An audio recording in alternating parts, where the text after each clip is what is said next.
मंदिर के अंदर जितने भी तीर्थ यात्री जाते हैं, अभद्रता नंबर 1 की होती है। थप्पड़ मारते हैं, लात मारते हैं। आप आए दिन देखो पुलिस चौकी पर कितने नव दंपति, कितने लोग पकड़े पीट पीट कर इनको, और नहीं तो गार्ड मारते हैं। यदि गोसाई नहीं मारे तो गार्ड से पिटवा देते हैं, धक्का पड़ते। कोई तीर्थ यात्री का, भक्तों का कोई सम्मान नहीं है, इसलिए ये नौबत आई है। और रही कॉरिडोर की बात, उसके बाद ऑल ऑफ सडन इनने सारे गेट खोल दिए। बाहर से यात्री गए, 22 आदमी अंदर गुब्बारे की तरफ फूट गए और मर गए। इसमें बाजार वालों की क्या गलती है, मुझे ये बताओ। बाजार कॉरिडोर बाजार में क्यों आएगा? कॉरिडोर मंदिर में आएगा, बाजार में आएगा। बिहार जी की प्रसिद्धि तो शुरू से है, ऐसी बात नहीं है। बिहार जी हमारे आराध्य हैं। इनके जो नैन है ना, एक मोहिनी नैन है, जो ब्रज में वृंदावन में 7 विग्रह हैं। किसी में ठाकुर जी की कोई छवि है, किसी में कोई छवि है। तो बिहार जी के जो आँखें ना इतनी मोहिनी है कि कोई भी देख ले उनके बस में हो जाता है। मोहिनी रूप है ठाकुर जी का ये बिहार जी। बांका तो है ही है, मोहिनी और है। तो मोहिनी होने के कारण हर आदमी आकर्षित हो जाता है। कोई चीज़ जब मोहिनी होगी तो अपने आप मनमोहन हो जाएगा। तो ये बात नहीं है, बिहार जी की प्रसिद्धि नहीं है। बिहार जी की हम वो नहीं कर रहे हैं। हम तो देखो, बात नहीं समझ रहे। बिहार जी से लड़ाई थोड़ी हमारी लड़ाई तो केवल इस बात से है कि आप तीर्थ यात्रियों का सम्मान करो। इतना 500 करोड़ रुपए साल का आपके यहाँ चढ़ावा रहा है, तो कम से कम तीर्थ यात्रियों को भोजन की निःशुल्क व्यवस्था होनी चाहिए। दोनों टाइम प्रसाद की व्यवस्था होनी चाहिए। 2 पेड़े 1 लड्डू हर एक आदमी को, जो चढ़ाए न चढ़ाए। उनको रिटायरिंग रूम होना चाहिए, बासिक की सुविधा होनी चाहिए, पेशाब की, पानी की सुविधा होनी चाहिए। ये तो कम से कम होना चाहिए। ये तो जायज यात्री की मांग है। ये तुम्हारा कर्तव्य भी है। ये मत करो। आप विचार करके देखें, जो मंदिर है, मंदिर की जो 1 एकड़ जमीन है जिस पर गोस्वामियों ने मकान बनवा रखे हैं, मंदिर के बगल में 1-2 धर्मशालाएं जिनका मालिकाना हक किसी के पास नहीं है, मालिक मर के चले गए और गोस्वामियों ने कब्जा कर रखा है। उस एरिया को एक करें, एक करने के बाद एक बड़ा मंदिर बनवाएं और मोहन बाग में रिटायरिंग रूम और भोग की फैसिलिटीज और सारी फैसिलिटीज वहाँ कर दें। उससे क्या होगा, एक बार देखें, एक साल इस कार्यक्रम को चला के देखें। आज साल की सबसे बड़ी भीमसेन एकादशी पर श्रद्धालु जन कड़ी धूप में लाइन में खड़े होकर ठाकुर जी के दर्शनों के लिए जा रहे हैं। आज प्रशासन ने यहाँ पर नीचे मैट बिछवाया है। इसकी बड़ी प्रसन्नता कर रहे हैं कि आज ठाकुर जी के दर्शनों के लिए मैट पर होकर श्रद्धालु जन जाएंगे। और ये कूलर भी लगवा दिए हैं जिससे श्रद्धालुओं को थोड़ी सी राहत मिल सके। लेकिन कॉरिडोर पर क्या, अभी हम कॉरिडोर पर विचार विमर्श करेंगे। आखिरकार कॉरिडोर बनेगा या नहीं, कमेंट बॉक्स में आज आप जरूर बताएं। आज पूरे वृंदावन में चारों तरफ हाहाकार मचा हुआ है। Corridor corridor corridor. आखिर क्या है कॉरिडोर? कॉरिडोर बनने से ही अगर भीड़ को कंट्रोल किया जा सकता है तो महाकुंभ में लाखों की संख्या में रोज लोग लौट के आ रहे थे बिना दर्शन के। महाकाल के दर्शन करने के लिए भक्त पहुंचे। काशी विश्वनाथ में सबसे बड़ा कॉरिडोर जो बना उसमें भी भक्त दर्शन नहीं कर पा रहे थे। तो कॉरिडोर बनने से क्या बांके बिहारी जी मंदिर में इन भक्तों की समस्याओं का समाधान हो सकता है?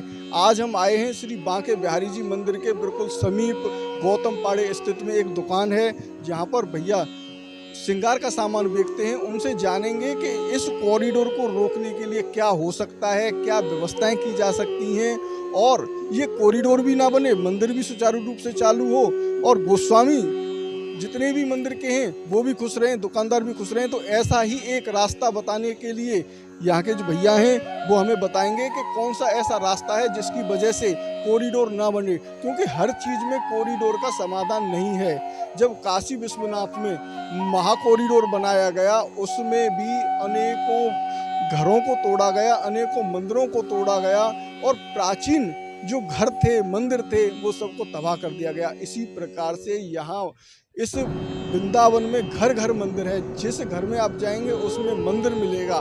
इसी प्रकार से यहाँ पर भी उनको ध्वस्त किया जाएगा।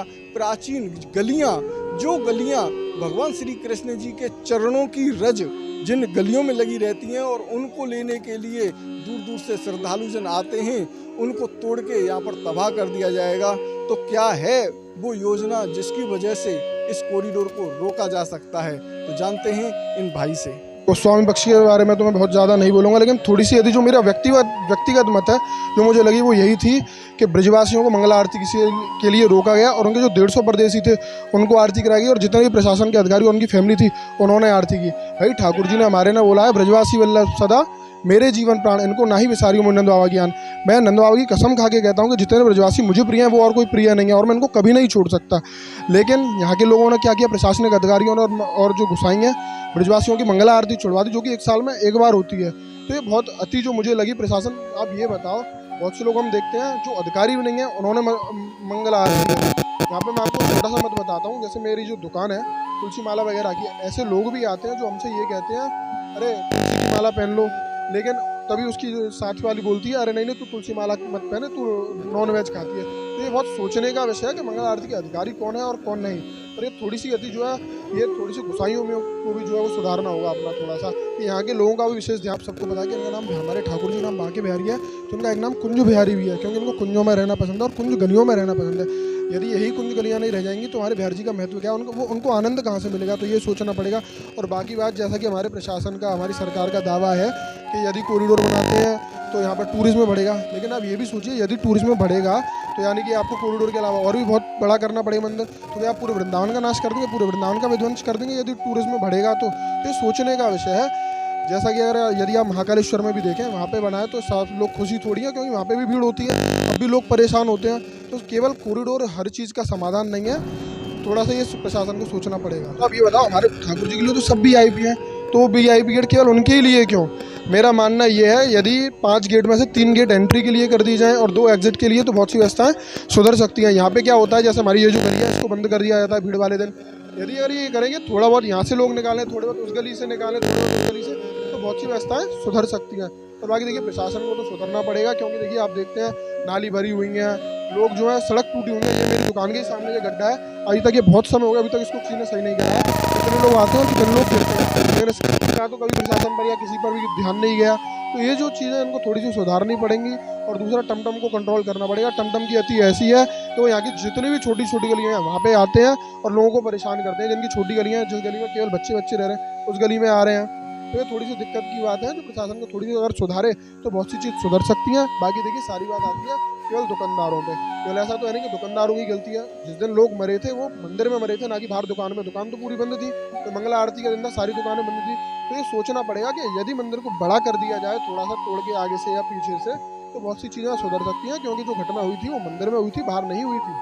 तो ये समझना पड़ेगा प्रशासन। गौर करेंगे तो यहाँ पे जितनी भी नालियाँ सारी भरी रहती हैं, उन नालियों के पानी से लोग पैरों से सारे मंदिर में जाते हैं। इसकी व्यवस्था तो आज तक कभी किसी ने नहीं की। तो ये सब सोचने का विषय है। बाकी अगर आप यमुना जी की ओर ध्यान देंगे, यदि आप यमुना जी की ओर ध्यान देंगे तो यमुना जी का कितने दिन पहले वो आया था, लेकिन आज तक यमुना जी साफ़ नहीं है। सारे नाली के पानी जो है यमुना जी से मिलते हैं, तो आज तक इसकी व्यवस्था तो कभी नहीं की गई, ना इन नालियों पर लोगों का ध्यान है। यदि आप देखिए हमारे एक वर्गों को देखेंगे, मैं नाम नहीं लूँगा, तो जब भी अपने उन्होंने दीवालों में अपना घर भी जाता है वो पैर धो के जाता है। लेकिन अगर हम यहाँ पे देखेंगे तो यहाँ पे जितने भी दर्शनार्थी आते हैं सारे नालियों के पैर से अंदर मंदिर में जाते हैं। इसकी व्यवस्था आज तक नहीं। अगर आप रात में देखेंगे तो सारी नाली ओवरफ्लो रहती हैं और उसी के पानी से लोग अंदर जाते हैं मंदिर में। तो बड़े सोचने का विषय है कि आज तक कुछ तो व्यवस्था हुई नहीं। अब कॉरिडोर बना के सारी व्यवस्था होंगी तो ये बड़े सोचने का विषय है। हाँ, पहले यमुना जी का इनकी ओर बिल्कुल ध्यान नहीं है। यमुना जी कब से, यमुना जी हमारे लिए ठाकुर जी स्वरूप है, उनका तो कभी किसी को ध्यान नहीं आया। पहले कॉरिडोर की बात आ रही है, पहले यमुना जी साफ होनी चाहिए। उसमें मध्यम वर्ग या जो हम लोग हैं उनको तो खुश होने की कोई आवश्यकता नहीं है, क्योंकि देखिए कोतवाल साहब की फैमिली तो कॉरिडोर बन जाएगा तब भी आएगी, प्रशासनिक लोग तो तब भी आएंगे, और हमको लगातार उसी प्रकार से धक्का दिया जाएगा जैसे अब दिया जाता है। तो जो मध्यम वर्गीय लोग हैं वो तो खुश हो या ना हो कॉरिडोर से, उसकी कोई दिक्कत वाली बात है ही नहीं। हमको तो खुश होना ही नहीं चाहिए, तो धक्का हमको बाद में भी दिया जाएगा। अब मैं आपको छोटी सी बात बताता हूँ। अक्षय तीज के दिन मेरी दुकान यहीं पे है पास में, और इधर थोड़ी सी आगे बैरिकेडिंग लगाई जाती है। तो होता क्या है, मेरी बहन आई जो कि मेरी दुकान पे आ रही थी, तो हमें पुलिस बैठी हुई थी, तो उन्होंने उनसे साफ मना कर दिया आप यहाँ से नहीं जाएंगे। उन्होंने उसको आधार कार्ड दिखाया बाकायदा कि ये मेरा आधार कार्ड है, मैं यहीं हूँ। तो वो बोलता है अरे मनीबाड़ी की थोड़ी हो, आप यहाँ से नहीं जाओ। अब 5 मिनट की बात, 5 मिनट बाद ही दरोगा साहब आते हैं, कोतवाल साहब आते हैं, एक उनके साथ फैमिली आती है। तो चलिए दरोगा साहब की, चलो मैं मानता हूँ कि चलो वो स्टाफ के मेंबर आ सकते हैं, और उनकी फैमिली क्यों आई? जब मेरी बहन से मना कर दिया तो उनको भी रोकना चाहिए था। वो बोलते हैं कि कॉपरेट हम करें, वो लोग प्रशासन तो कॉपरेट करता नहीं। अब मैं कल ही की बात बताता हूँ आपको, आप कैमरा भी चेक करा सकते हैं। यहाँ पे हम जितने भी दुकानदार हैं, हम सबकी बाइक जो है, अब दुकानें हमारी यहीं हैं तो आप बाइक हम भी आसपास ही खड़ी करेंगे, तो हम सबकी बाइक पंचर कर दी गई प्रशासन द्वारा। अब थोड़ी देर बाद दरोगा जी आते हैं, उनकी बाइक यहीं पे चौकी के जस्ट पास में उनको घेर के पूरी खड़ी हो जाती है। तो आप ये बताओ अति किसकी जाती है? तो प्रशासन की है। प्रशासन, मैं तो इतना ही कहूँगा, प्रशासन सुधरेगा तो अपने आप यहाँ का माहौल भी सुधर जाएगा। पहले प्रशासन सुधरे, बाद में यहाँ के लोगों को सुधारे, बाद में लोग कोऑपरेट सब करेंगे। पहले आप तो कोऑपरेट करो। आप एक बात और बताएं कि जैसे यहाँ पे अगर कॉरिडोर टल जाता है तो कौन सी ऐसी व्यवस्था है जिसकी वजह से कॉरिडोर टल सकता है, ना बने?